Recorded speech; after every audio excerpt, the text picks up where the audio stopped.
Mga igsuon, misteryoso kaayo ang giingon ni San Juan diri sa Ebanghelyo karon. Kung akong ipasayon aron mas masabta nato, mauni iyang giingon. Daghan pang gihimo si Jesus diri sa kalibutan. Kung ato patong tagsa-tagsaon sa detalye gyud, kulang pa ang tibuok kalibutan sa mga libro nga masulat bahin ato. Pagkadaghan na pa di ay sa iyang gihimo dinhi nga wala masulat.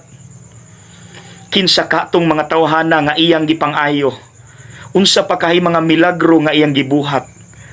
Ang ato ra bang nahibaw-an nga nagsulat kabahin kang Kristo, naaraan ng 4 ka Gospels, Matthew, Mark, Luke, and John. And yet, binasi sa atong kasinatian, bisag kana lang 400, puno na kaayo ang atong kahibalo kung kinsa si Kristo. Kana palang 400 ha.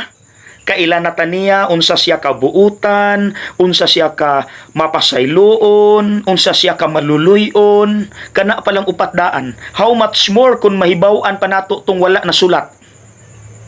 Mao nang mga igsuon, ang mensahe nga atong pamalandungan karong adlaw nga kung maabtan gani tag problema, dayon tan-aw nato murag lisod kay nang sulbaron, ayaw dayon og surrender. Huwag kang magsalita ng patapos nga dili na masulbad. Kay wala pagani kakaila kung unsa pay mahimo ni Kristo aron masulbad ng imong problema.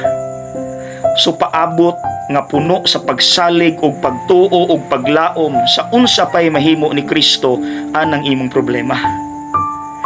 Kaduha, kung naatay kita mga makasasala man gyud ta, usahay magsalita ng patapos dayon ta. Ayaw, kay wala ta kabalo unsa kalalom pa ang kamaluluyon ni Kristo nga dili siya mutagang. Ma-discourage man gud ta, maingon din ta, napulaan na kanako Lord, suko na kanako, kay gahi kay kog ulo Lord, sige kog simba pero balik-balik akong sala, di nakaganahan ako Lord. No, don't say that. Wala pa ta kaila kung kinsa o unsa pagyud kalalom ang kamaluluyon ni Kristo.